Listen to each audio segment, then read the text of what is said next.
ത്രിയേക ദൈവതിരുനാമത്തിന് മഹത്വം. ഞാനേറെ സ്നേഹിക്കുകയും അതിലേറെ ആദരവോടെ നോക്കിക്കാണുകയും ചെയ്യുന്ന അഭിവന്യ തിരുമേനി, ആദരണീയരായ ആചാര്യ ശ്രേഷ്ഠരെ, അനുഗ്രഹീതരായ വാത്സല്യ ദൈവമക്കളെ, എല്ലാവർക്കും എന്നെന്നും ജീവിക്കുന്നവനായ യേശുനാഥൻ്റെ നിസ്തുല നാമത്തിൽ സ്നേഹത്തിൻ്റെ വന്ദനവുകൾ ആദ്യമേ തന്നെ അറിയിക്കുകയാണ്. മനോഹരമായ ഈ ഒരു സന്ധ്യ മാർത്തോമാ സുറിയാനി സഭയുടെ കുന്നംകുളം മലബാർ ഭദ്രാസനത്തിൻ്റെ ആഭിമുഖ്യത്തിൽ നടത്തപ്പെടുന്ന 73ാമത് ഭദ്രാസന കൺവെൻഷൻ്റെ പ്രാരംഭ രാത്രി എത്ര അനുഗ്രഹമാണെന്ന് പറഞ്ഞറിയിക്കേണ്ടെന്ന കാര്യമില്ല. മലയാളികളായ നമ്മുടെ പ്രോഗ്രാമൊക്കെ സാധാരണ എത്ര സമയം വൈകിയ ആരംഭിക്കുക. നോട്ടീസിൽ എൻ്റെ പ്രസംഗം ആരംഭിക്കേണ്ടുന്ന സമയം 7:25. ഇപ്പോൾ സമയം 7:22. ഇത് ഈ സഭയുടെയും ഈ സംവിധാനത്തിൻ്റെയും ശ്രേഷ്ഠതയെ എടുത്തു കാണിക്കുന്ന പല കാര്യങ്ങളിൽ ഒന്നാണ്. വളരെ സന്തോഷത്തോടെ ദൈവത്തിൻ്റെ പരിശുദ്ധാത്മാവിൻ്റെ നിറവിൽ മനോഹരമായ ഗാനങ്ങളൊക്കെ കേട്ട് ദൈവവചനത്തിൻ്റെ തണലിൽ ഈ സന്ധിയിൽ നമുക്കായിരിക്കാൻ സാധിക്കുന്നു എന്നുള്ളത് ഏറ്റവും സന്തോഷകരമായ കാര്യമാണ്. അനുദിന ജീവിതത്തിൽ അനേക വാർത്തകളുടെ വലിയൊരു തിരതള്ളലുള്ളതായൊരു ലോകത്തിലാണ് നമ്മൾ ജീവിക്കുന്നത്. വാർത്തകൾക്ക് ഒരു ക്ഷാമവുമില്ലാത്ത വർത്തമാനകാലത്ത് സദ്വാർത്തയായി തീരാനുള്ള സന്ദേശമാണ് സത്യത്തിൽ ഓരോ സുവിശേഷ യോഗവും പകർന്നു നൽകുന്നു. മാർത്തോമാ സുറിയാനി സഭയുടെ 73ാമത് കുന്നംകുളം മലബാർ ഭദ്രാസന കൺവെൻഷൻ വാർത്തകളുടെ ലോകത്ത് വലിയ സദ്വാർത്തയായി തീരുവാൻ തക്കവണ്ണം ഈ വചനം കേൾക്കുന്ന എല്ലാവർക്കും സാധിക്കട്ടെ എന്ന് ആത്മാർത്ഥമായി പ്രാർത്ഥിച്ച് സ്നേഹപൂർവ്വം ആശംസിച്ച് അഭിവന്യ തിരുമേനിയുടെ അനുഗ്രഹത്തോടും ആശീർവാദത്തോടും കൂടെ ആദരണീയരായ ആചാര്യശ്രേഷ്ഠരുടെ പ്രാർത്ഥനയോടെ നിങ്ങളെല്ലാവരുടെയും സമർപ്പണത്തോടും വിശ്വാസത്തോടും ചേർത്ത് ഉദ്ഘാടനം ചെയ്തതായി അറിയിക്കുകയാണ്. സുവിശേഷം ഇത് നമ്മുടെ ജീവിതത്തോട് പറയാനുള്ളതാണ്. നമ്മുടെ ജീവിതത്തോടാണ് ഈ പന്തലിൽ കേൾക്കുന്ന ദൈവത്തിൻ്റെ വചനം സംസാരിക്കുന്നത്. കേട്ട വചനം നമ്മുടെ ജീവിതത്തിൽ എന്തെങ്കിലും മാറ്റം വരുത്തിയാൽ നമ്മിലൂടെ ലോകം ക്രിസ്തുവിൻ്റെ ശബ്ദം കേൾക്കും. ഇന്ന് ദൈവം എന്നോട് സംസാരിക്കുന്ന വചനം നാളെ ഇന്ന് രാത്രി എൻ്റെ ജീവിതത്തിലൂടെ, എൻ്റെ പ്രവൃത്തിയിലൂടെ, എൻ്റെ പെരുമാറ്റത്തിലൂടെ ലോകത്തിന് പകർന്നു കൊടുക്കാൻ ഇടയാകട്ടെ എന്ന് സ്നേഹത്തോടെ ഓർമ്മപ്പെടുത്തി ഇന്നത്തെ ഈ സുവിശേഷ സന്ധിയിൽ നമ്മുടെ ചിന്തയ്ക്ക് ഒരു വേദഭാഗം വായിച്ച് പ്രാർത്ഥിച്ച് ആരംഭിക്കാമെന്ന് ആഗ്രഹിക്കുകയാണ്. എഫേസ്യ ലേഖനം 5-ാം അധ്യായത്തിൻ്റെ 15-16 വാക്യങ്ങൾ നമ്മൾ വായിച്ച് കേട്ടതാണ് ആമുഖത്തിൽ. ഇവിടെ ഇങ്ങനെ എഴുതിയിരിക്കുന്നു: ആകയാൽ സൂക്ഷ്മതയോടെ അജ്ഞാനികളായിട്ടല്ല ജ്ഞാനികളായിട്ടത്രേ നടപ്പാൻ നോക്കുവിൻ. ഇത് ദുഷ്കാലമാകയാൽ സമയം തക്കത്തിൽ ഉപയോഗിച്ച് കൊള്ളുവിൻ. നമുക്കൊരു നിമിഷം എഴുന്നേറ്റ് നിൽക്കാം. നമ്മുടെ കണ്ണുകളെ അടച്ച് തലകളെ തമ്പുരാൻ്റെ സന്നിധിയിൽ നമിച്ച് കേൾക്കുന്ന ദൈവത്തിൻ്റെ വചനം നമ്മുടെ ജീവിതത്തോട് തന്നെ സംസാരിക്കുവാൻ വേണ്ടി ഏറെ വിനയത്തോടെ നമുക്കൊരു വാക്ക് പ്രാർത്ഥിക്കാം.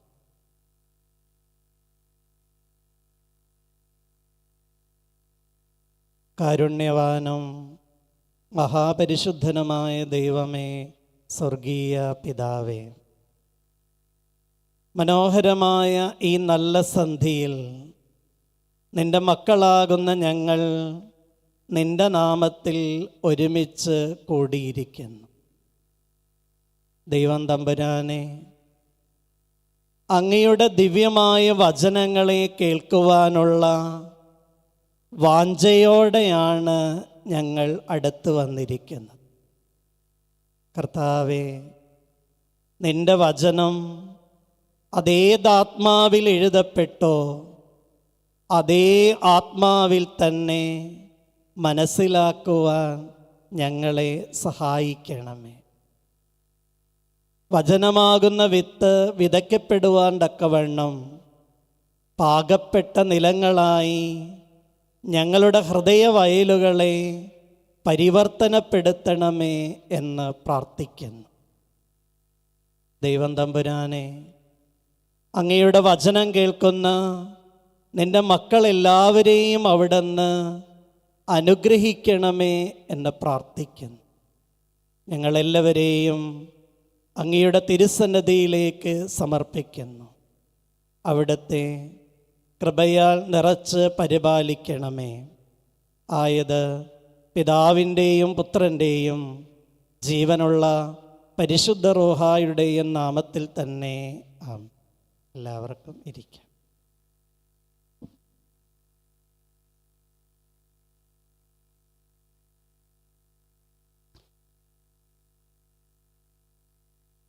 ദൈവ തിരുനാമത്തിന് മഹത്വമുണ്ടായിരിക്കട്ടെ. അനുഗ്രഹിക്കപ്പെട്ട പ്രിയ ദൈവമക്കളെ,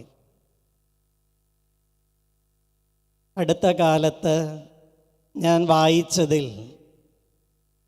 എൻ്റെ മനസ്സിനെ ഏറെ സ്വാധീനിക്കുകയും അതിലേറെ ആഴത്തിൽ ചിന്തിക്കാൻ പ്രേരിപ്പിച്ചതുമായ ഒരു വാചകം. സത്യത്തിൽ അതാരാണ് എഴുതിയതെന്ന് പോലും എനിക്കറിയില്ല. അതിങ്ങനെയായിരുന്നു: ജീവിതമായിരുന്നു, ജീവിക്കാമായിരുന്നു എന്ന് ജീവിതാന്ത്യത്തിൽ തോന്നാത്ത വിധം ജീവിക്കുക. ഒരിക്കൽ കൂടെ പറയാം: ജീവിതമായിരുന്നു, ജീവിക്കാമായിരുന്നു എന്ന് ജീവിതാന്ത്യത്തിൽ തോന്നാത്ത വിധം ജീവിക്കും. എത്ര ആഴം, അതിലേറെ പരപ്പുള്ള ജീവിതത്തിൻ്റെ ഒരുപാട് ദർശനങ്ങളെ ഒരുമിച്ച് കോർത്തിരിക്കുന്ന ഒരു അല്ലേ. ദൈവം ഒരായുസ് തന്നു. ആ ആയുസ് ജീവിച്ച് കഴിഞ്ഞ് ജീവിതത്തിൻ്റെ അന്ത്യത്തോടടുക്കുന്ന സമയത്ത് നമ്മുടെ മനസ്സിൽ തോന്നുകയാണെന്ന് കരുതുക: ദൈവമേ, ജീവിതമായിരുന്നല്ലോ ഇത്, എനിക്ക് ജീവിക്കാമായിരുന്നു എന്ന് തോന്നുന്നെങ്കിൽ നമ്മുടെ ജീവിതത്തിന് എന്തെങ്കിലും അർത്ഥമുണ്ടോ? ഈ സുവിശേഷ സന്ധ്യ നമ്മൾ ഈ ഭൂമിയിൽ നിന്ന് ഒരു നാൾ കടന്നു പോകേണ്ടി വരുന്നതിന് മുമ്പ് ഒരിക്കൽ പോലും നമ്മുടെ മനസ്സിൽ ഇങ്ങനെയൊരു തോന്നലുണ്ടാകാൻ ഇടയാകാത്ത വിധത്തിൽ ജീവിക്കാൻ സഹായകരമായി തീരണം. വാക്കിത്രയായിരുന്നു, ജീവിതമായിരുന്നു, പറയാം, ജീവിക്കാമായിരുന്നു എന്ന് ജീവിതാന്ത്യത്തിൽ തോന്നാത്ത വിധം ജീവിക്കും. നമ്മുടെ ജീവിതത്തെ വളരെ സ്നേഹപൂർവം ഒന്ന് ചേർത്ത് പിടിക്കാനായിട്ട് സാധിച്ച ഒരിക്കൽ പോലും നമ്മുടെ ജീവിതത്തിൽ അങ്ങനെ തോന്നേണ്ടുന്നതായിട്ട് വരിക. അതുകൊണ്ടാണ് വായിച്ചു കേട്ട വേദഭാഗത്തിൽ നമ്മൾ ഇങ്ങനെയാണ് വായിച്ചത്: ആകയാൽ സൂക്ഷ്മത്തോടെ അജ്ഞാനികളായിട്ടല്ല ജ്ഞാനികളായിട്ടത്രേ നടപ്പാൻ നോക്കുവിൻ. ഇത് ദുഷ്കാലമാകയാൽ സമയം തക്കത്തിൽ ഉപയോഗിച്ചു. ജീവിതത്തെ നോക്കിക്കാണേണ്ടുന്ന അടിസ്ഥാനപരമായിരിക്കുന്ന ചില യാഥാർത്ഥ്യങ്ങളെക്കുറിച്ചാണ് എഫേസ്യ ലേഖനത്തിൻ്റെ 5-ാം അധ്യായം 15-16 വാക്യങ്ങൾ നമ്മളെ ഓർമ്മപ്പെടുത്തും. യഹൂദനായ റബ്ബി ഹില്ലേൽ എന്ന് പറയുന്ന ഒരു ഗുരുശ്രേഷ്ഠൻ, അദ്ദേഹം നമ്മുടെ ജീവിതം എങ്ങനെയായിരിക്കണമെന്ന് നമ്മൾ കേട്ടതിനനുസരിച്ച് ജീവിക്കാൻ വേണ്ടി ആവശ്യമായിരിക്കുന്ന 4 കാര്യങ്ങൾ വളരെ മനോഹരമായിട്ട് പറഞ്ഞു വയ്ക്കുന്നുണ്ട്. അദ്ദേഹം 4 ചോദ്യങ്ങളാണ് ചോദിക്കുന്നത്. ആദ്യത്തെ ചോദ്യം ഇങ്ങനെയാണ്: ഇപ്പോൾ അല്ലെങ്കിൽ പിന്നെ എപ്പോൾ? ജീവിതമായിരുന്നു, ജീവിക്കാമായിരുന്നു എന്ന് ജീവിതാന്ത്യത്തിൽ തോന്നാതിരിക്കാൻ വേണ്ടി ഈ റബ്ബി ഹില്ലേലിൻ്റെ ആദ്യത്തെ ചോദ്യം നമ്മളെ വളരെയധികം സഹായിക്കും. ഇപ്പോഴല്ലെങ്കിൽ പിന്നെ എപ്പോൾ? അടുത്ത കാലത്ത് സോഷ്യൽ മീഡിയയിൽ ഒരു വീഡിയോ കാണുകയുണ്ടായി. കാണുന്ന മനുഷ്യൻ്റെ കണ്ണ് നിറയ്ക്കുക മാത്രമല്ല, കരളലിയിപ്പിക്കുക കൂടെ ചെയ്യുന്ന ഒരു വീഡിയോ ആണ്. ഇത്രയുള്ളൂ ഉള്ളടക്കം.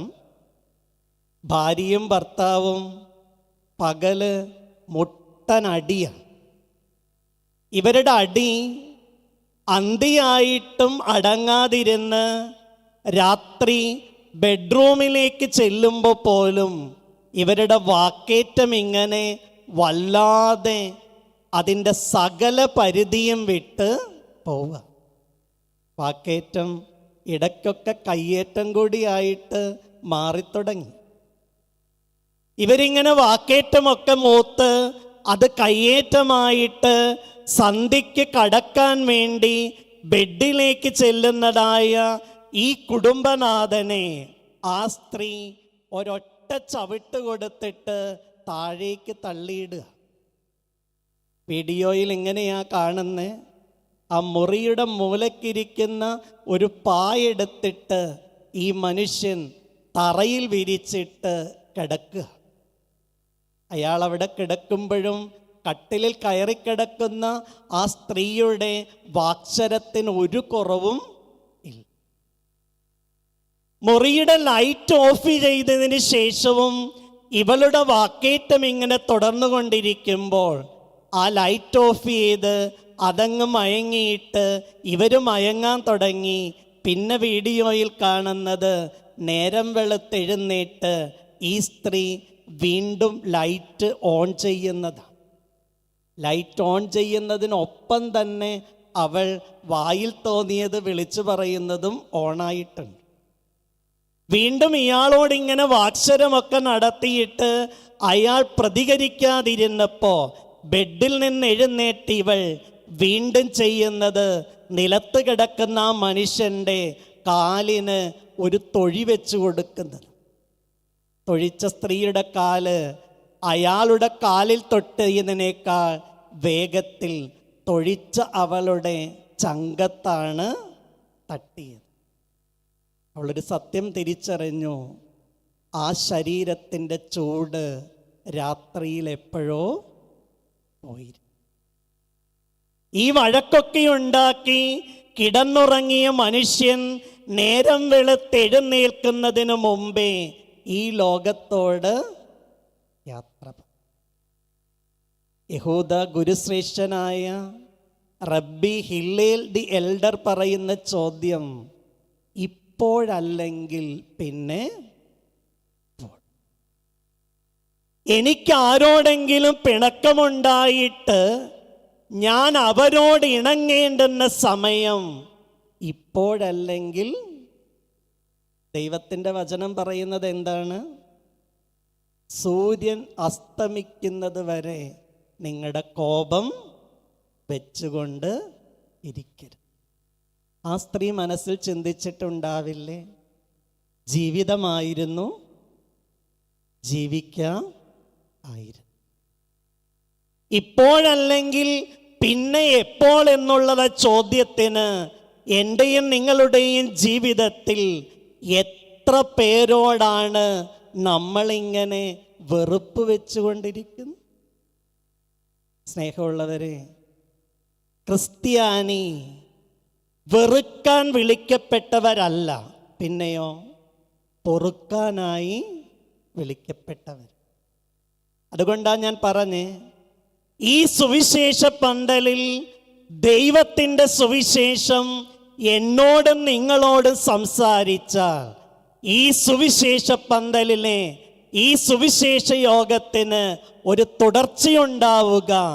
കേട്ട സുവിശേഷം നമ്മുടെ ജീവിതം കൊണ്ട് ജീവിത പങ്കാളിയോട്, മക്കളോട്, മാതാപിതാക്കളോട്, സഹോദരീ സഹോദരങ്ങളോട് തുടങ്ങി നാട്ടിലും വീട്ടിലുമുള്ള എല്ലാവരോടും സംസാരം. വെറുക്കാൻ വിളിക്കപ്പെട്ടവരല്ല വിശ്വാസികൾ, പിന്നെയോ പൊറുക്കാൻ വിളിക്കപ്പെട്ടവർ. ഇപ്പോഴല്ലെങ്കിൽ പിന്നെ എപ്പോൾ? യാക്കോബായ സുറിയാനി സഭയിൽ വിശുദ്ധ കുർബാന സ്വീകരിക്കുന്നവരൊക്കെ പുരോഹിതൻ്റെ അടുക്കൽ വന്നിട്ട് പാപമോചന പ്രാർത്ഥന, ഹോസോയ പ്രാർത്ഥന സ്വീകരിക്കാറുണ്ട്. സാധാരണഗതിയിൽ ഞങ്ങളൊക്കെ ഒരു ക്രമീകരണത്തിൻ്റെയും അച്ചടക്കത്തിൻ്റെയും ഒക്കെ ഭാഗമായിട്ട് വിശുദ്ധ കുർബാന പരസ്യമായിട്ട് ആരംഭിക്കുന്നതിന് മുമ്പ് ഹോസോയ പ്രാർത്ഥന നടത്തി തീർക്കാറാണുള്ളത്. ഒരു പുരോഹിതൻ ഹോസോയ പ്രാർത്ഥന നടത്തി തിരിച്ച് മബ്ബഹായിലേക്ക് കയറിയപ്പോഴാണ് ഒരു വല്യമ്മ ഓടിക്കതച്ച് വന്നത്. ആ അമ്മ ശുശ്രൂഷക്കാരൻ്റെ അടുക്ക് വന്നിട്ട് പറഞ്ഞു, മോനെ, അച്ഛനോട് ഹോസോയ തരാൻ പറയണം. അല്പം മൂക്കത്തരിശുണ്ടായിരുന്നുകൊണ്ട് ശുശ്രൂഷക്കാരൻ പറഞ്ഞു, നേരത്തെ വരണമായിരുന്നു, ഇനി ഇന്ന് നടക്കില്ല. ഞാൻ ആരെയും കുറ്റപ്പെടുത്താൻ പറയണതല്ല, സംഭവിച്ചത് ഇത്രയേ ഉള്ളൂ. കുർബാന പകുതിയായപ്പോഴേക്കും ആ വല്യമ്മ പള്ളിയകത്ത് കുഴഞ്ഞു വീണ് മരിച്ചു. സ്നേഹമുള്ളവരെ, ഇപ്പോഴല്ലെങ്കിൽ പിന്നെ എപ്പോൾ? ജീവിതത്തിൻ്റെ ആയുസ്സിൻ്റെ അസ്ഥിരതയെക്കുറിച്ചുള്ള അവബോധമാണ് സത്യത്തിൽ ആത്മീയതയുടെ അടിസ്ഥാനമായി നമ്മൾ കാത്തുസൂക്ഷിക്കും. ഈ ലോകത്തിങ്ങനെ ഒരുപാട് കാലം ജീവിക്കുമെന്നുള്ള വലിയ ഉറപ്പിലൊക്കെ നമ്മളിങ്ങനെ ജീവിച്ച് പോവുകയാണ്. വയനാട് ചൂരൽമല മുണ്ടക്കൈ ദുരന്തം നമ്മൾ കേട്ടതാണ് അല്ലേ? പത്രത്തിലൊരു വാർത്ത വന്നായിരുന്നു. ആ നാട്ടിൽ താമസിച്ച 2 പേര് പരസ്പരം വഴക്കടിച്ചിട്ട് അതിലൊരാൾ അയൽപക്കക്കാരന് കുറിച്ച് കൊടുക്കാൻ വേണ്ടി എഴുതി വെച്ചതായ പരാതി അലമാരയിൽ അവശേഷിച്ചത് ഉരുൾപൊട്ടലിൽ കിട്ടി. പക്ഷേ എഴുതി വെച്ചവനും ഇല്ല, ആരെക്കുറിച്ചാണോ എഴുതിയത് അവരും ഈ ഭൂമിയിൽ ഇല്ല. അതുകൊണ്ടാണ് ഞാൻ ആദ്യം പറഞ്ഞേ, ആയുസ്സിൻ്റെ അസ്ഥിരതയെക്കുറിച്ചുള്ള അവബോധം, അതാണ് ആത്മീയതയുടെ അടിത്തറയായിട്ട് നമ്മൾ സൂക്ഷിക്കേണ്ടത്. സൂഫി ഗുരുക്കന്മാരിൽ ഒരാളായ റൂമി ഇങ്ങനെ പറഞ്ഞിട്ടുണ്ട്: ഉറങ്ങുന്നത് മരണമാണ്, ഉണരുന്നത് ജനനവും. ഒരിക്കൽ കൂടെ ഉണരാൻ പറ്റിയാൽ അത് ഉടയ തമ്പുരാൻ്റെ കൃപാകടാക്ഷം ഒന്നു മാത്രം. ഇന്ന് രാവിലെ നമ്മൾ ഉറക്കത്തിൽ നിന്ന് ഉണർന്നെഴുന്നേറ്റെങ്കിൽ നമ്മൾ ഒരിക്കൽ കൂടെ ഈ ഭൂമിയിൽ ജനിച്ചതാണ്. ഇന്ന് ഈ കൺവെൻഷനൊക്കെ കഴിഞ്ഞിട്ട് പോയി ഉറങ്ങുമ്പോൾ നമ്മൾ വീണ്ടും മരിക്കുക. നാളെ രാവിലെ ഉണരാൻ പറ്റിയാൽ അത് ദൈവാനുഗ്രഹം മാത്രമാണ്. ആയുസ്സിൻ്റെ അസ്ഥിരതയെക്കുറിച്ചുള്ള അവബോധം ജീവിതത്തിൽ ഉണ്ടാവുക എന്നുള്ളതാണ് ഏറ്റവും ശ്രേഷ്ഠമായിരിക്കുന്ന കാര്യം, അല്ലേ? കുടുംബജീവിതത്തിൽ നമ്മൾ എന്തൊക്കെ കാര്യങ്ങളിലാണ് പരസ്പരം ഇങ്ങനെ വഴക്കും വക്കാണവുമായിട്ട് മുന്നോട്ട് പോകുന്നതെന്ന് ആത്മശോധന നടത്തുന്നത് നല്ലതാണ്. സ്നേഹമുള്ളവരെ, ദൈവത്തിൻ്റെ വചനം പറയുന്നു, മർക്കോസിൻ്റെ സുവിശേഷം 1-ാം അധ്യായം 15-ാമത്തെ തിരുവചനം: കാലം തികഞ്ഞു, സ്വർഗരാജ്യം സമീപിച്ചിരിക്കുന്നു, മാനസാന്തരപ്പെട്ട് സുവിശേഷത്തിൽ വിശ്വസിപ്പി. കാലം ഇനി ഒരുപാടുണ്ടെന്ന് കരുതി തോന്നിയ പോലെ ജീവിക്കാനല്ല. കാലം തികഞ്ഞു, സ്വർഗരാജ്യം സമീപിച്ചിരിക്കുന്നു, മാനസാന്തരപ്പെട്ട് സുവിശേഷത്തിൽ വിശ്വസിക്കുക എന്നുള്ളതാണ് നമ്മുടെ ജീവിതത്തിൽ നമ്മൾ കാത്തു സൂക്ഷിക്കേണ്ടുന്ന ആദ്യത്തെ സുന്ദരമായ പാഠമെന്ന് ഓർക്കണം. കുടുംബജീവിതത്തിൽ നമ്മൾ ഇപ്പോഴല്ലെങ്കിൽ പിന്നെ എപ്പോഴെന്ന് ഓർക്കണം. ജീവിത പങ്കാളിയോട് സന്തോഷത്തോടെ സംസാരിക്കാൻ, സ്നേഹത്തോടെ ഒന്ന് ഇടപെടാൻ, ഇന്ന് പറ്റിയില്ലെങ്കിൽ നാളെ പറ്റുമെന്ന് വല്ല ഉറപ്പുണ്ടോ? എന്നിട്ടും നമ്മൾ എത്രയോ സുവിശേഷ യോഗം കേട്ടിട്ട് നമ്മുടെ വീടുകൾ എന്തുകൊണ്ടാണ് ഇങ്ങനെയായി പോകുന്നത്? റബ്ബി ഹില്ലേ ചോദിക്കുന്ന രണ്ടാമത്തെ ചോദ്യത്തിലേക്ക് ഞാൻ കടന്നു വരട്ടെ. ആദ്യത്തെ ചോദ്യം ഇങ്ങനെയായിരുന്നു: ഇപ്പോഴല്ലെങ്കിൽ പിന്നെ എപ്പോ? രണ്ടാമത്തെ ചോദ്യം ഇങ്ങനെയാണ്: ഞാനല്ലെങ്കിൽ പിന്നെ വേറെ ആര്? ആദ്യത്തേത് ഇപ്പോഴല്ലെങ്കിൽ പിന്നെ എപ്പോൾ എന്നാണെങ്കിൽ, രണ്ടാമത് അദ്ദേഹം ചോദിക്കുന്നത് ഞാനല്ലെങ്കിൽ പിന്നെ വേറെ ആരാണ്? സ്നേഹമുള്ളവരെ, എൻ്റെ വ്യക്തിപരമായ ജീവിതത്തിൻ്റെ വിശുദ്ധിക്കും വിശ്വാസത്തിനും ഞാനല്ലാതെ വേറെ ആരാ ഉണ്ടാവുക?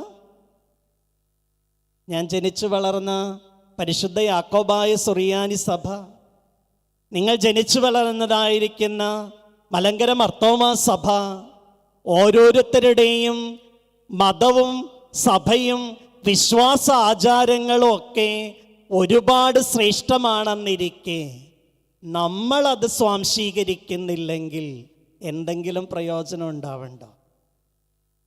ഞാൻ ജനിച്ചു വളർന്ന സഭയിലെ പുണ്യപ്പെട്ട പിതാക്കന്മാർ ഒരുപാട് ജീവിത വിശുദ്ധിയുള്ളവരാ. അവരെഴുതി വച്ചിരിക്കുന്ന പ്രാർത്ഥനകൾക്ക് ആഴമായ അർത്ഥതലങ്ങളൊക്കെയുണ്ട്. പക്ഷേ ഇതൊന്നും എൻ്റെ ജീവിതത്തിലേക്കില്ലെങ്കിൽ പിന്നെ അതുകൊണ്ട് എന്ത് പ്രയോജനമാണ് ഉണ്ടാവുക? സ്നേഹമുള്ളവരെ, ജീവിതത്തിൽ എൻ്റെ കാര്യങ്ങളിൽ ഇടപെടേണ്ടുന്നത് ഞാൻ തന്നെയാണെന്നുള്ളതായ അവബോധമാണ് എപ്പോഴും നമുക്കുണ്ടാവേണ്ടത്. ഞാനല്ലെങ്കിൽ പിന്നെ വേറെ ആരാണ്? എൻ്റെ ജീവിതത്തിൻ്റെ ആത്മീക വളർച്ചയ്ക്കും എൻ്റെ കുടുംബത്തിൻ്റെ സമാധാനത്തിനും എൻ്റെ ചുറ്റുപാടിൻ്റെ സ്വസ്ഥതയ്ക്കുമൊക്കെ ഏറ്റവും ആദ്യം ഇറങ്ങിപ്പുറപ്പെടേണ്ടുന്നത് ഞാൻ തന്നെയാണെന്നുള്ളതായ ഉത്തമ ബോധ്യമാണ് നമ്മുടെ ജീവിതത്തെ വഴി നടത്തേണ്ടുന്ന അടിസ്ഥാനപരമായ രണ്ടാമത്തെ കാരണം എന്ന് പറയുന്നു. എന്നെ പ്രോത്സാഹിപ്പിക്കാൻ ഞാനല്ലാതെ ആരെങ്കിലും ഉണ്ടാവോ? അഭിഷാദ് ഗുരുവായൂർ എന്ന് പറയുന്ന അറിയപ്പെടുന്നൊരു പ്രഭാഷകൻ വളരെ സരസമായിട്ട് ഇങ്ങനെ പറഞ്ഞിട്ടുണ്ട്, എത്ര നന്നായി ക്ലാസ് എടുത്താലും ക്ലാസ് കഴിയുമ്പോൾ ആരും ഒരു നല്ല അഭിപ്രായം പറയാതെ പോകുമ്പോൾ എനിക്ക് വിഷമമൊന്നുമില്ല. ഞാൻ എൻ്റെ ക്ലാസ് നന്നായതിൻ്റെ പേരിൽ എനിക്ക് തന്നെ നല്ല ഫുഡ് വാങ്ങിക്കൊടുക്കും പോലും. വേറെ ആരെയും വാങ്ങിത്തരുമോ? ക്ലാസ് മോശമായാൽ പറയാൻ ആളുകൾ ചിലപ്പോൾ കണ്ടേക്കും, പ്രസംഗം മോശമായാൽ പറയാൻ ആളുകൾ കണ്ടേക്കും, നമ്മുടെ പെരുമാറ്റങ്ങളൊക്കെ കണ്ടാലും ആരും ഒന്നും പറഞ്ഞില്ലെന്ന് വരും. പണ്ടിങ്ങനെ കേട്ടിട്ടുണ്ട്, ഒരു വീട്ടിൽ ഒരു പുരോഹിതൻ ചെന്ന് ഭക്ഷണമൊക്കെ കഴിച്ചുകൊണ്ടിരിക്കുന്നതിനിടയിൽ അദ്ദേഹം വീട്ടുകാരിയോട് പറഞ്ഞു പോലും, നന്നായിട്ട് രുചികരമായ ഭക്ഷണമാണ് ഉണ്ടാക്കിയത്. അപ്പോൾ ആ സ്ത്രീ പറഞ്ഞു പോലും, അച്ഛാ ഒന്നുകൂടെ ഇത്തിരി കൂടെ ഉറക്കെ അതൊന്ന് പറയാമോ? ആദ്യമായിട്ടാണ് ഈ ഡൈനിങ് ടേബിൾ അങ്ങനൊരു വാക്ക് കേൾക്കുക അല്ലേ? ഏതെങ്കിലും ഒരു ദിവസം ഇത്തിരി ഉപ്പ് കുറഞ്ഞ ഞങ്ങൾ പൊട്ടിത്തെറിക്കും ഇല്ലേ? പാകത്തിന് ഉപ്പായ ഞങ്ങൾ അങ്ങനെയൊന്നും പറയാൻ ശീലിച്ചില്ല. സ്നേഹമുള്ളവരെ, ഞാനല്ലെങ്കിൽ പിന്നെ വേറെ ആരാ? എന്നെക്കുറിച്ച് പറയാനായിട്ട്, എനിക്ക് ആശ്വാസം നൽകാനായിട്ട് വേറെ ആരാണുള്ളതെന്ന് നമ്മൾ ചിന്തിക്കണം. ജീവിതത്തിൽ സ്വയം ഒരു ചിന്തയില്ലാതെ പോകുന്നത് വലിയ സങ്കടകരമായ കാര്യങ്ങളായിട്ട് ചിലപ്പോഴൊക്കെ തോന്നാറുണ്ട്. ജീവിതത്തിൽ നമ്മളെ അഭിനന്ദിക്കാൻ, നമ്മുടെ ജീവിതത്തിൻ്റെ കാര്യങ്ങൾക്ക് കുറച്ചെങ്കിലും ശ്രദ്ധ നൽകാനായിട്ട് മനസ്സ് കാണിക്കുമ്പോഴാണ് ജീവിതം നമ്മളെ ചേർത്ത് പിടിക്കുക എന്ന ഒരു തിരിച്ചറിവ് നമുക്കുണ്ടാവണം. എന്നെ ശ്രദ്ധിക്കാൻ വേറെ ആരും ഇല്ലെങ്കിലും ഞാനുണ്ട് എന്ന ഒരു ബോധ്യത്തിലേക്ക് നമ്മൾ വളർന്നു വരേണ്ടുന്നത് ഈ കാലഘട്ടത്തിൻ്റെ ആവശ്യം അല്ലേ? ഈ അടുത്ത കാലത്ത് നമ്മൾ കേൾക്കുന്ന വലിയ വാർത്തകളാണല്ലോ, ഒരു പാവപ്പെട്ട ചെറുപ്പക്കാരൻ ബസ്സിൽ കയറിപ്പോയി എന്ന തെറ്റിൻ്റെ പേരിൽ വല്ലാതെ സങ്കടപ്പെടുന്നു. ഒരുപാട് പേരിപ്പം അതിൻ്റെ പിറകിലുണ്ട്. പക്ഷെ ആ വാർത്തയൊന്ന് അനലൈസ് ചെയ്ത് നോക്കൂ. ആ ചെറുപ്പക്കാരൻ ആത്മഹത്യ ചെയ്യുന്നതിന് മുമ്പ് ലോകത്തിലെ ബഹുഭൂരിപക്ഷം പേരും അയാൾക്കെതിരായിരുന്നു അല്ലേ? ആത്മഹത്യ ചെയ്തപ്പോഴേക്കും എല്ലാവരും അനുകൂലിച്ചു. വല്ല കാര്യമുണ്ടോ? നോക്കുക, ജീവിതത്തിൽ നമ്മളെ പ്രോത്സാഹിപ്പിക്കാൻ, നമ്മളെ ആശ്വസിപ്പിക്കാൻ, നമ്മളെ അഭിനന്ദിക്കാൻ നാട്ടുകാരും വന്നില്ലെങ്കിലും നമ്മളെങ്കിലും നമുക്ക് വേണ്ടി നിലകൊള്ളണം. അതാണ് ഹില്ലേൽ റബ്ബി പറയുന്ന വാക്ക്, ഞാനല്ലെങ്കിൽ പിന്നെ എനിക്ക് വേണ്ടി നിലകൊള്ളാൻ എനിക്കാവുന്നില്ലെങ്കിൽ പിന്നെ വേറെ ആരാണ് എനിക്ക് വേണ്ടി നിലകൊള്ളുക എന്ന് തിരിച്ചറിയുക. സ്നേഹമുള്ളവരെ, ജീവിതത്തിൻ്റെ ശ്രേഷ്ഠത എന്ന് പറയുന്നത് അവിടെയാണ്. ചിലരൊക്കെ നമുക്ക് വേണ്ടി നിലകൊള്ളാനായി വന്നു എന്നുള്ളത് അത് ഭാഗ്യമായിട്ട് കരുതിയാൽ മാത്രം മതി. വ്യക്തിപരമായ ജീവിതത്തിൽ ഒരുപാട് പൊള്ളിക്കുന്ന അനുഭവങ്ങളൊക്കെ പറയാനായിട്ട് എനിക്കുണ്ട്. ഞങ്ങൾ എൻ്റെ വല്യപ്പച്ചനായിട്ട് വയനാട്ടിലേക്ക് എറണാകുളം ജില്ലയിൽ നിന്ന് കുടിയേറിപ്പാർത്തവരാണ്. കുടിയേറിപ്പാർത്ത് എൻ്റെ അപ്പച്ചനും അമ്മയുമൊക്കെ കൈക്കോട്ട് കളച്ച് കഷ്ടപ്പെട്ട് ജീവിതത്തോട് പോരാടി അവർ മക്കൾക്ക് വേണ്ടി ഇങ്ങനെ പടുത്തുയർത്തിക്കൊണ്ടുവന്നത് ഒരു ദിവസം രാവിലെ പാടത്ത് നെല്ല് കൃഷി ചെയ്തിരുന്ന സമയത്ത് അവർ ഈ നെല്ലിന് വെള്ളം കോരി ഒഴിക്കാൻ വേണ്ടി നാടൻ ഭാഷയിൽ പറഞ്ഞ തേവാൻ പോയതാണ്. അവർ ഈ നെല്ലിനിങ്ങനെ വെള്ളം കോരിക്കൊണ്ടിരിക്കുന്ന സമയത്ത് ഞങ്ങളുടെ നാട്ടിൽ ആളുകളുടെ അലമുറ കേട്ടിട്ട് തലയുയർത്തി നോക്കിയപ്പോൾ കാണുന്ന കാഴ്ച എൻ്റെ അപ്പനും അമ്മയും കഷ്ടപ്പെട്ടുണ്ടാക്കിയ ഞങ്ങളുടെ പുൽവീട് അതിൻ്റെ മുകളിൽ അഗ്നി ഉയരുന്ന കാഴ്ചയാണ്. അവർക്ക് വീട് കത്തിയതല്ലായിരുന്നു വേദന. എന്താണെന്നറിയോ? എൻ്റെ നേരെ മൂത്ത ചേട്ടൻ കേവലം 2 വയസ്സ് മാത്രം പ്രായമുള്ള കുഞ്ഞിനെ ഒരു തൊട്ടിലിൽ ഉറക്കിക്കിടത്തിയിട്ടാണ് എൻ്റെ അപ്പനും കൂടെ അമ്മയും കൂടെ വെള്ളം കോരാൻ വേണ്ടി പോയി. വീട് പോയതിനേക്കാൾ വേദന തങ്ങളുടെ കുഞ്ഞ് അഗ്നിയിൽ കിടന്ന് വെന്തുപോയല്ലോ എന്ന വേദനയിൽ അലമുറയിട്ടവർ ഓടി വരുമ്പോൾ ഉണ്ടായ സംഭവം. ആ തീ കത്തുന്നതിന് മുമ്പ് അല്പനേരം മുമ്പ് അയൽപക്കത്തെ ചേച്ചി വീട്ടിൽ വന്നു. വീട്ടിൽ വന്നപ്പോൾ തൊട്ടിലിൽ കിടന്ന് കുഞ്ഞ് കരയുന്നത് കണ്ടിട്ട് ചേച്ചി എടുത്തുകൊണ്ട് പോയത് കൊണ്ട് മാത്രം എൻ്റെ ചെറിയ ചേട്ടൻ ഇന്ന് ജീവിച്ചിരിക്കും.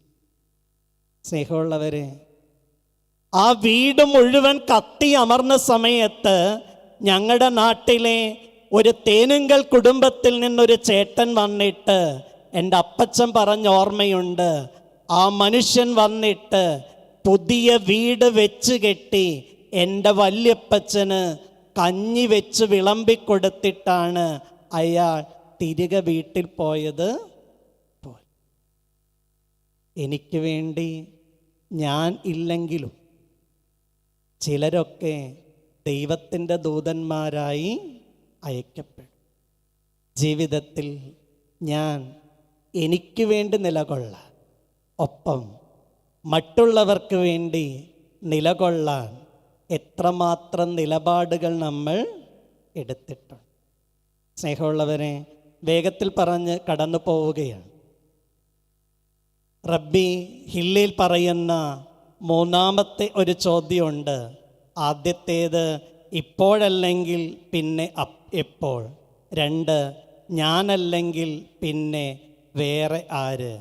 3ാമത്തേത് എനിക്ക് വേണ്ടി ഞാനില്ലെങ്കിൽ പിന്നെ മറ്റാരാണ് ഉണ്ടാവുക. എനിക്ക് വേണ്ടി ഞാൻ നിലകൊള്ളുമ്പോൾ സ്വാർത്ഥതയാണെന്ന് കരുതരുത്. വിമാനയാത്ര ചെയ്തിട്ടുള്ളവർക്കൊക്കെ അറിയാവുന്ന ഒരു കാര്യമുണ്ട്. അനൗൺസ്മെൻ്റ് നടത്തുമ്പോൾ പറയും, വിമാനത്തിൽ വായുവിൻ്റെ കുറവുണ്ടായ നിങ്ങളുടെ സീറ്റിൻ്റെ മുകളിൽ നിന്ന് ഓക്സിജൻ മാസ്ക് പുറത്തു വരുമ്പോൾ നിങ്ങൾ ചെയ്യേണ്ടുന്ന ആദ്യത്തെ കാര്യം എന്താ? എടുത്ത് കൊച്ചിന് വെച്ച് കൊടുക്കുകയാണോ? അല്ല, ആദ്യം നിങ്ങൾ വെക്കണം. എന്നിട്ട് വേണം നിങ്ങളുടെ അടുത്തിരിക്കുന്ന കുഞ്ഞിനോ കൂടെയുള്ളവർക്കോ വെച്ചു കൊടുക്കുക. നമ്മളെ നോക്കിയാൽ മാത്രമേ നമുക്ക് മറ്റുള്ളവരെ നോക്കാനായിട്ട് പറ്റൂ എന്നുള്ളതായ പരമമായ യാഥാർത്ഥ്യം നമ്മൾ ഒരിക്കലും മറന്നു പോകാനായിട്ട് പാടില്ല എന്നുള്ളതാണ് ഏറ്റവും ശ്രദ്ധേയമായിരിക്കുന്ന കാര്യം. ജീവിതത്തിൽ ഞാൻ എനിക്ക് വേണ്ടി മാത്രമല്ല മറ്റുള്ളവർക്ക് വേണ്ടി നിലകൊള്ളേണ്ടുന്നവൻ ആണെന്നൊക്കെ ചിന്തിക്കുമ്പോൾ ചിലയിടത്ത് എനിക്ക് വേണ്ടി കൂടെ ഞാൻ നിലകൊള്ളണമെന്നുള്ളത് നിർബന്ധമായ കാര്യമാണ്. 4ാമത്തെ ചോദ്യം ഇങ്ങനെയാണ്: ഞാൻ എനിക്ക് വേണ്ടി മാത്രമെങ്കിൽ പിന്നെ ഞാൻ ആരാണ്? ഒന്നാമത്തെ ചോദ്യം, ഇപ്പോഴല്ലെങ്കിൽ പിന്നെ എപ്പോൾ? ഞാനല്ലെങ്കിൽ പിന്നെ വേറെ ആര്? എനിക്ക് വേണ്ടി ഞാനില്ലെങ്കിൽ പിന്നെ ആരുണ്ടാവും? നാലാമത്തേത്, ഞാൻ എനിക്ക് വേണ്ടി മാത്രമാണെങ്കിൽ പിന്നെ ഞാൻ ആരാണ്? ഭൂമിയിൽ ജീവിക്കാൻ ഭാഗ്യം കിട്ടിയവരാണ് നമ്മൾ, അല്ലേ? ജീവിക്കാൻ കിട്ടിയ ഭാഗ്യത്തെ സൗഭാഗ്യമാക്കി മാറ്റാൻ വേണ്ടി ദൈവം നമ്മളെ ഏൽപ്പിച്ചിരിക്കുകയാണ്. ആ ദൈവത്തിന് ശ്രേഷ്ഠകരമായ രീതിയിൽ ജീവിതം സമർപ്പിക്കാനായി സാധിക്കുക, അത് സൗഭാഗ്യമാണ്. 2 ദിവസം മുമ്പ് ഒരു പെൺകുട്ടി എന്നെ ഫോൺ ചെയ്തു. അവൾ പറഞ്ഞത് ഇങ്ങനെയാണ്: തിരുമേനി, ഞാൻ ഗർഭിണിയാണ്, എൻ്റെ ഡെലിവറി ഡേറ്റ് ജൂൺ മാസത്തിലാണ്. എനിക്കൊരാഗ്രഹമുണ്ട്, ഞാൻ എൻ്റെ കുഞ്ഞിന് ജന്മം കൊടുക്കുന്നതിന് മുമ്പ് കുട്ടികൾക്ക് വേണ്ടി എന്തെങ്കിലും ഒരു കാര്യം ചെയ്യണം. സ്നേഹമുള്ളവരെ, അബോർഷൻ നടത്തേണ്ടി വന്ന സമയത്ത് അതിന് പരിഹാരമായി പലരും കുട്ടികൾക്ക് വേണ്ടി പലതും ചെയ്തത് എനിക്കറിയാവുന്ന കാര്യമാണ്. കുഞ്ഞുങ്ങൾ ഉണ്ടാകാതിരുന്നിട്ട് ഒരു കുഞ്ഞുണ്ടാകുന്നതിന് വേണ്ടി വഴിപാടുകൾ നടത്തിയ പലരെയും അറിയാം. പക്ഷേ ഉദരത്തിൽ ഉരുവായ കുഞ്ഞ് പുറത്തു വരുന്നതിന് മുമ്പ് കുഞ്ഞുങ്ങൾക്ക് വേണ്ടി എന്തെങ്കിലും ചെയ്യണമെന്ന് ഒരു സ്ത്രീയുടെ മനസ്സിൽ ഇത്ര നന്മയുണ്ടാവുക എന്ന് പറഞ്ഞ എത്ര ശ്രേഷ്ഠകര! സത്യത്തിൽ ഈ അടുത്ത നാളിലൊക്കെ എൻ്റെ കണ്ണുകൾ നിറയുന്നത് മനുഷ്യൻ്റെ തിന്മയെ കണ്ടിട്ടല്ല, മനുഷ്യൻ്റെ മനസ്സ് നിറഞ്ഞു കവിയുന്ന നന്മയെ കണ്ടിട്ടാണ്. നാളെ കഴിഞ്ഞ് വയനാട്ടിലെ നമ്പ്യാർകുന്ന് ഗവൺമെൻറ് LP സ്കൂളിലെ മുഴുവൻ കുട്ടികൾക്കും ആ പെൺകുട്ടി നൽകിയ പണം കൊണ്ട് അവിടുത്തെ അധ്യാപകർ പുതിയ ഡ്രസ്സ് വാങ്ങിവെച്ചത് വിതരണം ചെയ്യും. മനുഷ്യൻ്റെ മനസ്സിൽ ഒരുപാട് നന്മയുള്ള ഒരു കാലത്തിലാണ്. ഞാൻ എനിക്ക് വേണ്ടി മാത്രമെങ്കിൽ പിന്നെ ഞാൻ ആരാണ്? ഇന്നലെയും ഇന്നൊക്കെ ആയിട്ട് നമ്മൾ വായിച്ചല്ലോ, മുഖത്ത് തേക്കുന്ന ക്രീം അമ്മ മാറ്റിവെച്ചതിന് മകൾ അമ്മയെ, അല്ലേ? ഞാൻ പറഞ്ഞു മുഴുവിപ്പിക്കേണ്ട കാര്യം പോലും ഓർക്കുക. ജീവിതത്തിൽ ചില ചോദ്യങ്ങളുടെയൊക്കെ നടുവിൽ നമ്മളിങ്ങനെ ആലോചിക്കേണ്ടുന്നതായ അടിസ്ഥാനപരമായ ചില ചിന്തകളിലൂടെ ദൈവാത്മാവ് നമ്മെ വഴി നടത്തുമ്പോൾ കേൾക്കാൻ വേണ്ടി മാത്രം കൂടി വന്നവരല്ല നമ്മൾ. കേട്ടത് ജീവിതത്തിൽ പ്രാവർത്തികമാക്കാൻ വേണ്ടി കൂടി ദൈവം ഭാഗ്യം നൽകിയവരാണ്. എനിക്ക് പരിചയമുള്ള എൻ്റെ ആത്മസ്നേഹിതനായിരിക്കുന്ന ഒരു പുരോഹിത ശ്രേഷ്ഠനുണ്ട് കത്തോലിക്ക സഭയിൽ. പേര് നേരെ വീട്ടിൽ ചെറിയാനച്ഛൻ. ഒരു പുരോഹിതൻ്റെ ജീവിതം എങ്ങനെയായിരിക്കണം, എന്തായിരിക്കണം എന്നതിൻ്റെ നേർസാക്ഷ്യമായിരുന്നു നേരെ വീട്ടിൽ ചെറിയാനച്ഛൻ്റെ ജീവിതത്തിൻ്റേത്. തൻ്റെ ജീവിതത്തിൽ മറ്റൊരാൾക്ക് വേണ്ടി സ്വന്തം ശരീരത്തിലെ വൃക്ക പോലും പകുത്തുകൊടുത്ത ആ ശ്രേഷ്ഠനായ പുരോഹിതൻ ഒരു ദിവസം രാവിലെ പ്രഭാത സവാരിക്ക് വേണ്ടി ഇറങ്ങി റോട്ടിലൂടെ പോയതാണ്. എതിർവശത്തുകൂടി വന്നതായൊരു വാഹനം ഈ പുരോഹിത ശ്രേഷ്ഠനെ ഇടിച്ച് തെറിപ്പിച്ചു കഴിഞ്ഞ് ആശുപത്രിയിൽ എത്തിച്ചെങ്കിലും ആ അച്ഛൻ്റെ ജീവൻ രക്ഷിക്കാനായി സാധിച്ചില്ല. ചെറിയാനച്ഛൻ്റെ നിര്യാണത്തിന് ശേഷം അച്ഛൻ്റെ ആത്മസ്നേഹിതന്മാർ കൂടിച്ചേർന്ന് ഒരു പുസ്തകം എഴുതി അച്ഛനെക്കുറിച്ചുള്ള മനോഹരമായ ഓർമ്മക്കുറിപ്പുകൾ വെച്ച് നീ കൂടെയുണ്ടായിരുന്ന കാലം എന്ന പേര്. അതിൽ അച്ഛൻ്റെ ആത്മസ്നേഹിതനായിരിക്കുന്ന അലക്സ് എന്ന് പറയുന്നൊരു മനുഷ്യൻ എഴുതി വെച്ചതായ ഒരു കുറിപ്പ് അവസാനിപ്പിക്കുന്ന വാക്കുകൾ ആരുടെയും മനസ്സിനെ ആഴത്തിൽ തൊട്ടുണർത്തുന്ന വാക്കുകളാണ്. ഇങ്ങനെയാണ് അലക്സ് ആ കുറിപ്പ് അവസാനിപ്പിക്കുന്നത്. എന്നോട് ആരെങ്കിലും ചോദിക്കുകയാണ്, നീ യേശുവിൻ്റെ കൂടെ നടന്നിട്ടുണ്ടോ? ഞാൻ ഒരു മടിയും കൂടാതെ മറുപടി പറയും, ചെറിയാച്ചൻ്റെ കൂടെ ഞാൻ നടന്നിട്ടുണ്ട്.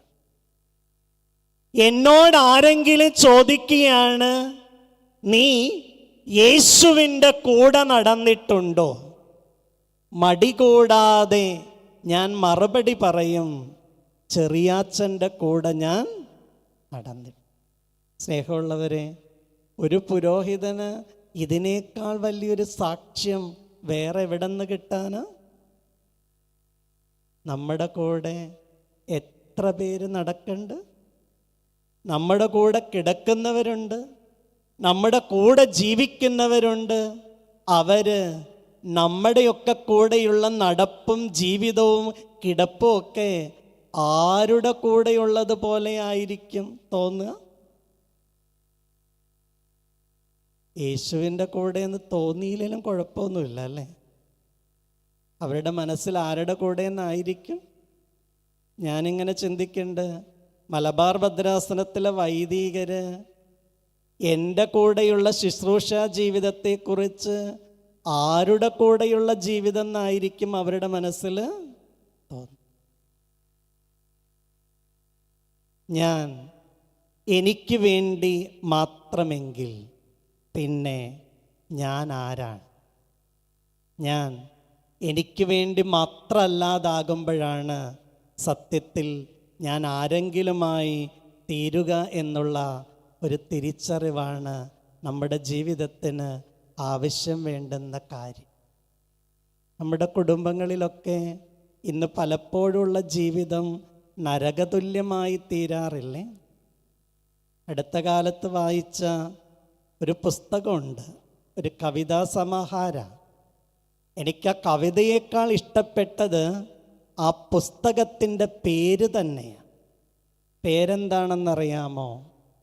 വാക്ക് വറ്റിയ ജീവിതം. വെള്ളം വറ്റിയ കിണറെന്നൊക്കെ കേട്ടിട്ടുണ്ട്. ആദ്യമായിട്ട് കേൾക്കുകയാണ് വാക്ക് വറ്റിയ ജീവിതം. വാസ്തവത്തിൽ നമ്മുടെ കുടുംബങ്ങൾക്കൊക്കെ ഇന്ന് വറ്റിപ്പോയത് എന്താ? വാക്കുകളല്ലേ. വേറൊരു വാക്ക് കേട്ടിട്ടുണ്ട്, വല്ലാതെ പേടിപ്പെടുത്തുന്ന വാക്കാ, സൈലന്റ് വയലൻസ്. നമ്മുടെ വീടുകളിൽ ഇന്ന് കൂടുതൽ സംഭവിക്കുന്നത് എന്താണ്? ഒരു നിശബ്ദ യുദ്ധമാണ്. വീട്ടിൽ ഭാര്യയ്ക്കും ഭർത്താവിനും പരസ്പരം പറയാനായിട്ട് വാക്ക് വറ്റിപ്പോയ വല്ലാത്തൊരു കാലം. ജീവനും ജീവിതവും പങ്കുവെക്കേണ്ടുന്ന ജീവിത പങ്കാളികൾ ഒരു സൈലന്റ് വയലൻസിനെ നേരിടുന്ന ഒരു കാലഘട്ടത്തിലാണ് ജീവിക്കുന്നത്. എവിടെയാണ് നമ്മുടെ ജീവിതം എത്തി നിൽക്കുന്നത്? ആരോ ഒരാൾ എഴുതിയ ഒരു വാക്ക് ഇങ്ങനെയാണ്: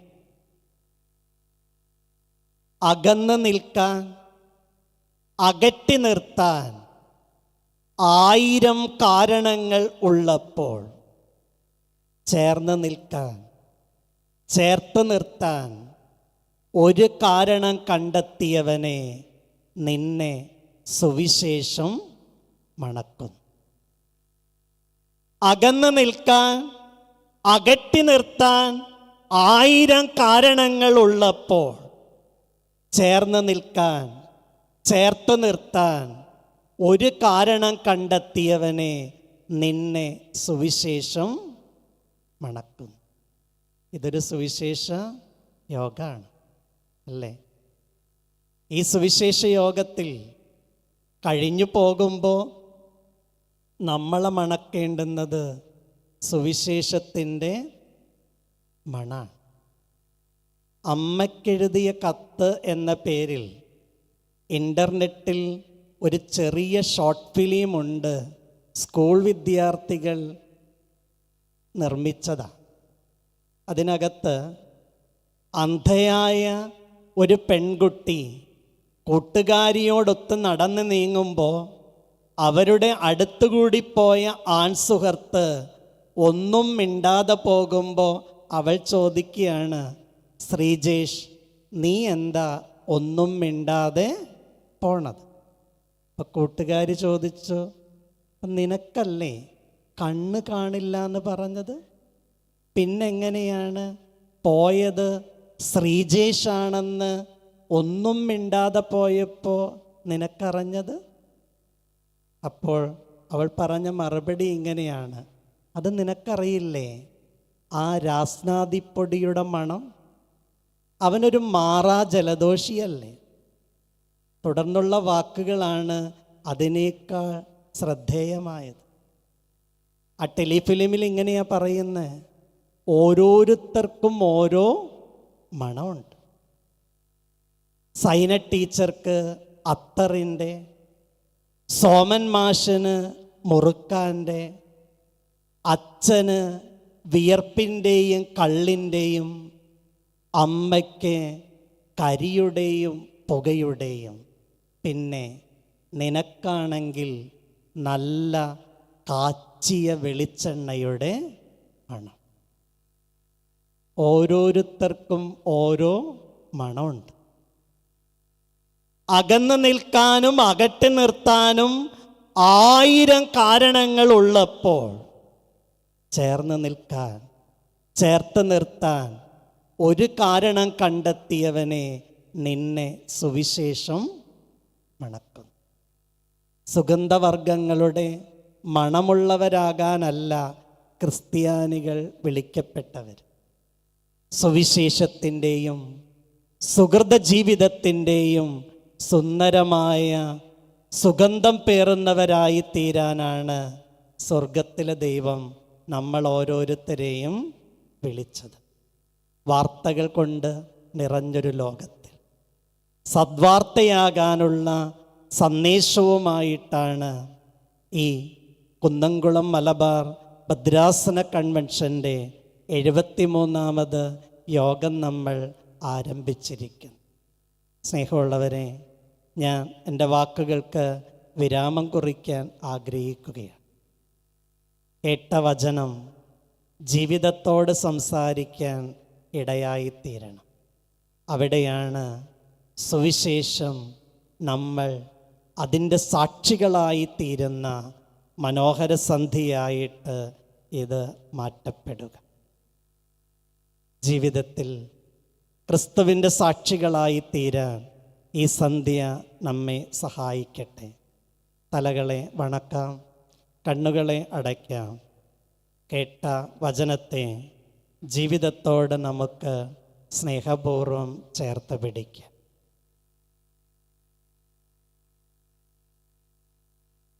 എഫേസ്യ ലേഖനം 5-ാം അധ്യായം 15-16 തിരുവചനങ്ങൾ സൂക്ഷ്മതയോടെ, അജ്ഞാനികളായിട്ടല്ല ജ്ഞാനികളായിട്ടത്രേ ജീവിക്കാൻ ദൈവം നമ്മെ വിളിച്ചത്. വേദഭാഗം നമ്മെ ഓർമ്മപ്പെടുത്തുന്നു. 1, ബോധമുള്ള മനുഷ്യരായി നമ്മൾ ജീവിക്കും. 2, ബോധ്യങ്ങളുള്ള മനുഷ്യരായി നമ്മൾ നിലകൊള്ളണം. 3, സുബോധത്തോടെ ജീവിക്കണം. കിടന്നുറങ്ങുന്ന മുറിയിൽ ലൈറ്റ് ഓണാണെങ്കിൽ നമ്മൾ അറിയില്ല. ഉണർന്നിരിക്കുമ്പോഴേ മുറിയിൽ വെട്ടമുണ്ടോ ഇല്ലയോ എന്ന് നമുക്കറിയാൻ പറ്റുള്ളൂ. ബോധമുണ്ടെങ്കിലേ ലോകത്തിൻ്റെ വെളിച്ചമായ ക്രിസ്തുവിനെ നോക്കിക്കാണാൻ കഴിയുക. ബോധ്യത്തിലേക്ക് വഴി നടത്തുക എന്ന് പറഞ്ഞാൽ കോൺഷ്യസ്നെസ്, അവെയർനെസ്സിന് വേണ്ടി വഴിമാറുക എന്നുള്ളതാണ്. മദ്യം അത് മാരക വിഷമാണെന്നുള്ള അറിവുണ്ടായിട്ട് കാര്യമില്ല. അറിവ് തിരിച്ചറിവിലേക്ക് വഴി നടത്തി അതിൽ നിന്ന് തിരിഞ്ഞു പോരുമ്പോഴാണ് ബോധം ബോധ്യത്തിന് വഴിമാറുക. 3, സുബോധമുണ്ടായിരിക്കുക എന്നുള്ളതാണ്. വഴിയിൽ കിടക്കുന്ന എന്തോ ഒന്ന് വെറുമൊരു വടിയല്ല, പാമ്പാണെന്ന് തിരിച്ചറിഞ്ഞാൽ അതിൽ നിന്ന് മാറി നടക്കാനുള്ള ഒരു ബോധം, അത് ജീവിതത്തിൻ്റെ സുബോധത്തിൻ്റെ ഭാഗമാണ്. വചനത്തിനനുസരിച്ച് ജീവിതത്തെ ക്രമീകരിക്കാൻ നമ്മുടെ മനസ്സുകളെയും ചിന്തകളെയും കുറേ കൂടെ നമുക്ക് ഈ നിമിഷം ഏകാഗ്രമാക്കി തീർക്കാം. ജീവിതമായിരുന്നു, ജീവിക്കാമായിരുന്നു എന്ന് ജീവിത അന്ത്യത്തിൽ ഒരിക്കൽ പോലും തോന്നാനാവാത്ത വിധത്തിൽ ജീവിക്കാൻ നമുക്ക് സാധിക്കാം. യഹൂദ റബ്ബിയായ ഹില്ലേൽ ചോദിച്ച 4 ചോദ്യങ്ങൾ നമ്മൾ കേട്ടു. 1, ഇപ്പോൾ അല്ലെങ്കിൽ പിന്നെ എപ്പോൾ? If not now then when. 2, ഞാനല്ലെങ്കിൽ പിന്നെ ആര്? If not I then who. 3, എനിക്ക് വേണ്ടി ഞാനില്ലെങ്കിൽ പിന്നെ മറ്റാരാണ് ഉണ്ടാവുക? If I am not for myself, who will be for me? 4, ഞാൻ എനിക്ക് വേണ്ടി മാത്രമാണെങ്കിൽ പിന്നെ ഞാൻ എന്താണ്? If I am only for myself, what am I? ജീവിതത്തിൽ ആയുസ്സിൻ്റെ അസ്ഥിരതയെക്കുറിച്ച് അവബോധമുണ്ടായ നമ്മൾ ഒന്നും പിന്നീടൊരു നിമിഷത്തേക്ക് മാറ്റിവെക്കില്ല. ഞാൻ ചെയ്യേണ്ടുന്ന കാര്യങ്ങൾ വേറെ ആർക്കും ചെയ്യാൻ പറ്റില്ല എന്ന ബോധ്യമുണ്ടായാൽ നമ്മൾ തന്നെ അത് ചെയ്യും. എൻ്റെ കുടുംബത്തിൻ്റെ സമാധാനം, എൻ്റെ ജീവിതത്തിൻ്റെ വിശുദ്ധിയൊക്കെ ഞാൻ തന്നെ ചെയ്യും. ഞാൻ എനിക്ക് വേണ്ടി നിലകൊണ്ടില്ലെങ്കിൽ പിന്നെ മറ്റാരാണ് ഉണ്ടാവുക? ജീവിതത്തിൽ എനിക്ക് വേണ്ടി ഞാനാണ് നിലകൊള്ളേണ്ടുന്നത് എന്ന ബോധ്യം നമ്മുടെ ജീവിതത്തിന് ഉണ്ടാകണം. ഞാൻ എനിക്ക് വേണ്ടി മാത്രമാണെങ്കിൽ പിന്നെ ഞാൻ ആരാണ്? നേരെ വീട്ടിൽ ചെറിയാനച്ഛൻ്റെ ജീവിതത്തെ നമ്മൾ കേട്ടു. ആത്മസ്നേഹിതൻ പറഞ്ഞു, എന്നോടാരെങ്കിലും ചോദിക്കുകയാണ്, യേശുവിൻ്റെ കൂടെ നടന്നിട്ടുണ്ടോ? മടികൂടാതെ ഞാൻ മറുപടി പറയും, ഞാൻ ചെറിയാച്ചൻ്റെ കൂടെ നടന്നിട്ടുണ്ട്. ഞങ്ങളുടെ ജീവിത പങ്കാളിക്ക് ഈ ചോദ്യം നേരിടേണ്ടി വന്നാൽ അവർ പറയുമോ, ഞാൻ എൻ്റെ ഭർത്താവിൻ്റെ കൂടെ നടന്നിട്ടുണ്ട്, ഞാൻ എൻ്റെ ഭാര്യയുടെ കൂടെ നടന്നിട്ടുണ്ട്? വേർപെട്ടു പോകാൻ, വേർപെടുത്തി നിർത്താൻ 1000 കാരണങ്ങളുള്ളപ്പോൾ ചേർന്ന് നിൽക്കാൻ, ചേർത്ത് പിടിക്കാൻ ഒരു കാരണം കണ്ടെത്തിയവനെ നിന്നെ സുവിശേഷം മണക്കുന്നു. ഓരോരുത്തർക്കും ഓരോ മണമുണ്ട്. ഈ സുവിശേഷ സന്ധ്യ എൻ്റെ മണം സുവിശേഷത്തിൻ്റെ മണമാക്കി തീർക്കാൻ എന്നെ സ്നേഹപൂർവം ക്ഷണിക്കുകയാണ്. വിനയത്തോടെ, വിശ്വാസത്തോടെ നമ്മുടെ ജീവിതത്തെ ദൈവകരങ്ങളിലേക്ക് നമുക്ക് ഏൽപ്പിച്ചു കൊടുക്കാം.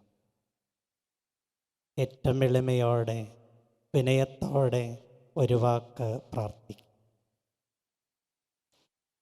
കാരുണ്യവാനും പരിശുദ്ധനുമായ ദൈവമേ, സ്വർഗീയ പിതാവേ, കേട്ട വചനം ഞങ്ങളുടെ ജീവിതത്തിൽ ക്രിയ ചെയ്യുവാൻ തക്കവണ്ണം ഈ സുവിശേഷ കേൾവി ജീവിതം കൊണ്ട് പ്രഘോഷിക്കുന്നവരാക്കി ഞങ്ങളെ മാറ്റിത്തീർക്കുവാൻ കൃപയരുളണമേ. ജീവിതമായിരുന്നു, ജീവിക്കാമായിരുന്നു എന്ന് ജീവിതാന്ത്യത്തിൽ ഒരിക്കൽ പോലും തോന്നാൻ ഇടയാകാത്ത വിധം ജീവിതത്തെ സുവിശേഷ അധിഷ്ഠിതമാക്കി നിലനിർത്തുവാൻ തക്കവണ്ണം കൃപയരുളണമേ. ഞങ്ങളെല്ലാവരെയും അങ്ങയുടെ തിരുസന്നിധി സമർപ്പിക്കുന്നു. പിതാവിൻ്റെയും പുത്രൻ്റെയും ജീവനുള്ള പരിശുദ്ധ റൂഹായുടെയും നാമത്തിൽ തന്നെ. അനുഗ്രഹിക്കപ്പെട്ടവരെ, ഒരിക്കൽ കൂടെ ഈ പരിശുദ്ധ സഭയുടെ സുവിശേഷ യോഗത്തിൻ്റെ ഭാഗമാകുവാൻ ഭാഗ്യം തന്ന ദൈവത്തെ മഹത്വപ്പെടുത്തുന്നു.